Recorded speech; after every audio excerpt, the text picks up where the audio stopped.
To Reethu's kitchen. ஸ்கூலுக்கு போற குழந்தைங்களுக்கு என்ன லஞ்ச் பேக் பண்ணலாம்னு எல்லா பேரண்ட்ஸ்க்கும் ஒரு கேள்வியா இருக்கு. அவங்களுக்காக ஸ்வீட் பொட்டேட்டோ பீட்ரூட் பின்வீல்ஸ் எப்படி செய்யலான்றது நான் உங்களுக்கு சொல்றேன் வாங்க. 2 பீட்ரூட்டை தோல் நீக்கி இது போல கட் பண்ணிட்டு மிக்ஸி ஜார்ல சேர்த்துக்கலாம். இந்த பீட்ரூட்டை ரொம்ப நல்லா நைஸா அரைச்சு எடுத்துட்டு வந்துடலாம். இது போல ஒரு மிக்சிங் பவுல்ல சின்ன பவுல் அளவுக்கு கோதுமை மாவை சேர்த்துட்டு 1 ஸ்பூன் உப்பு, அரைச்ச பீட்ரூட் விழுது, தண்ணி விடாம முதல்ல பீட்ரூட்டை வச்சு இந்த மாவை பிசைஞ்சு எடுத்துக்கலாம். அப்புறம் எவ்வளவு தண்ணி தேவைப்படுதோ அதுக்கு தகுந்த போல கொஞ்சமா தண்ணி தெளிச்சு மாவை நல்லா பிசைஞ்சு எடுத்துக்கலாம். பீட்ரூட்ல ஹீமோகுளோபின் கண்டென்ட் அதிகமா இருக்கிறதுனால அடிக்கடி குழந்தைங்களுக்கு கொடுக்கணும். தண்ணியை தனியா விடுறதுக்கு பதிலா மிக்ஸி ஜார்ல தண்ணி விட்டு அந்த தண்ணியை பிசைஞ்சு எடுத்துக்கலாம். மாவை நல்லா சப்பாத்தி மாவு பதத்துக்கு, சாஃப்டான சப்பாத்தி மாவு பதத்துக்கு பிசைஞ்சு எடுத்துக்கலாம். மாவை இது போல அழுத்தம் கொடுத்து நல்லா பிசைஞ்சோம்னா பின்வீல்ஸ் லேயர் லேயரா நல்லா வரும். மாவு கொஞ்சம் கூட கிராக் இல்லாம நல்லா சாஃப்டா வந்திருக்கணும். இந்த மாவு ஊறத்துக்குள்ள பின்வீல் ஸ்டஃபிங்க்கு நம்ம ரெடி பண்ணிக்கலாம். இந்த மாவை தட்டு போட்டு மூடி அப்படியே வச்சிடலாம். இப்போ மிக்ஸி ஜார் எடுத்துக்கலாம். அதுல ஒரு பச்சை மிளகா கட் பண்ணி சேர்த்துக்கலாம். ஒரு துண்டு இஞ்சி கட் பண்ணி சேர்த்துக்கலாம். ஒரு 5ல இருந்து 6 பல்லு பூண்டு இதெல்லாம் சேர்த்து அரைச்சு எடுத்துக்கலாம். வெங்காய தாளோட தாள் மட்டும் கால்வாசி எடுத்து கட் பண்ணி வச்சுக்கலாம் பொடிசு பொடிசா. இப்போ கொத்தமல்லியை பொடிசு பொடிசா கட் பண்ணி எடுத்துக்கலாம். ஸ்வீட் பொட்டேட்டோ, சக்கரவள்ளி கிழங்கு 2 ஆவில வெந்துட்டு இருக்கு. இப்போ வெந்தாச்சு. இப்போ நான் கட் பண்ணி காமிக்கிறேன் பாருங்க எவ்வளவு அளவுக்கு உள்ள போகுது. சக்கரவள்ளி கிழங்க நார்மல் வாட்டர்ல வாஷ் பண்ணிட்டு தோலை நீக்கிடலாம். ஸ்வீட் பொட்டேட்டோல ஃபைபர் அதிகமா இருக்கு. குழந்தைங்களுக்கு இம்யூனிட்டி சிஸ்டமும் இன்க்ரீஸ் பண்ணும். அதனால குழந்தைங்களோட உணவுல இந்த ஸ்வீட் பொட்டேட்டோ அதிகமா சேர்த்துக்கிறது நல்லது. இப்போ இந்த சக்கரவள்ளி கிழங்க மசிச்சு எடுத்துக்கலாம். மசிச்ச இந்த சக்கரவள்ளி கிழங்குல இஞ்சி, பூண்டு, பச்சை மிளகா அரைச்ச விழுத சேர்த்துக்கலாம். ஒரு பெரிய வெங்காயம் பொடிசா நறுக்கி சேர்த்துக்கலாம். 3 டேபிள் ஸ்பூன் கடலை மாவு சேர்த்துக்கலாம்.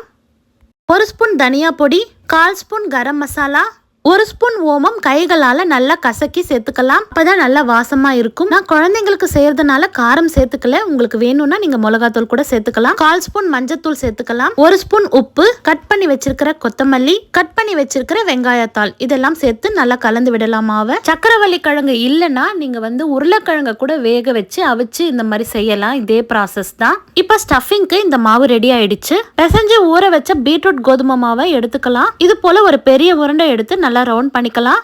இப்ப சப்பாத்தி கட்டையில மாவு கோதுமை மாவை டஸ்ட் பண்ணிட்டு இந்த மாவை சப்பாத்திக்கு திரட்டுறது போல மெலிசா நல்லா ரவுண்டா திரட்டி எடுத்துக்கலாம்.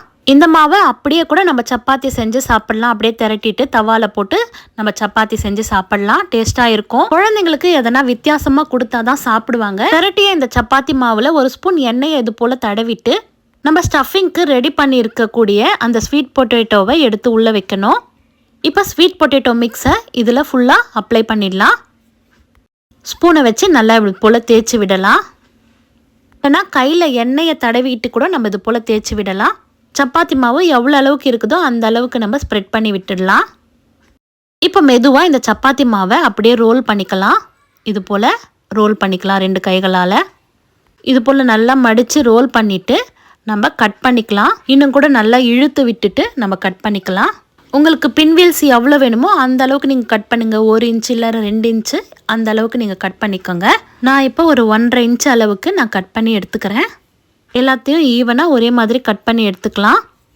இப்போ விரல்களில் கோதுமை மாவை தடவிக்கிட்டு இது போல் தட்டி விடலாம். அப்போ தான் கையில் ஒட்டாமல் இருக்கும். அப்படி இல்லைன்னா எண்ணெயை கூட தடவிட்டு இது போல் தட்டி விடலாம். இப்போ எண்ணெயை தடவி தட்டி காமிக்கிறேன் பாருங்கள். கோதுமை மாவுலையும் டஸ்ட் பண்ணிக்கிட்டு கையில் இது போல் தட்டி விடலாம். கைகளில் எண்ணெயை தடவிட்டு கூட இது போல் தட்டி விடலாம். இப்போ தவால எண்ணெயை விட்டுட்டு இந்த பின்வீல்ஸை போட்டு நம்ம நல்லா வேக வச்சு எடுக்கணும். மிதமான தீயிலே வச்சு வேக வச்சு எடுங்க. அப்போ தான் நல்லா 2 பக்கமும் நல்லா வெந்து வரும். பீட்ரூட்டும் ஸ்வீட் பொட்டேட்டோவும் இருக்கிறதுனால குழந்தைங்களுக்கு நல்லா பிடிச்சி கண்டிப்பாக லஞ்ச் பாக்ஸ் ஃபுல்லாக காலி ஆகிட்டு தான் வரும். ஆனால் நமக்கு கொஞ்சம் டைம் எடுக்கும். இது போல் டிஃப்ரெண்ட்டாக நம்ம பேக் பண்ணி கொடுத்தா கண்டிப்பாக லஞ்ச் பாக்ஸ் ஃபுல்லாகவே காலி பண்ணிட்டு தான் வருவாங்க. மறக்காமல் ட்ரை பண்ணி பாருங்கள். போல் பார்க்குறதுக்கே கலர்ஃபுல்லாக இருந்தால் கண்டிப்பாக குழந்தைங்களுக்கு பிடிக்கும். இப்போ 2 பக்கமும் நல்லா வெந்துடுச்சு. தட்டில் ட்ரான்ஸ்ஃபர் பண்ணிக்கலாம். இந்த பின்வீல்ஸோட டொமேட்டோ சாஸ் வச்சு நம்ம பேக் பண்ணி கொடுத்துடலாம். உங்கள் வீட்டு குழந்தைங்களுக்கும் இது போல் ஒரு நாள் லஞ்ச் பாக்ஸ்க்கு பேக் பண்ணி கொடுத்து பாருங்கள்.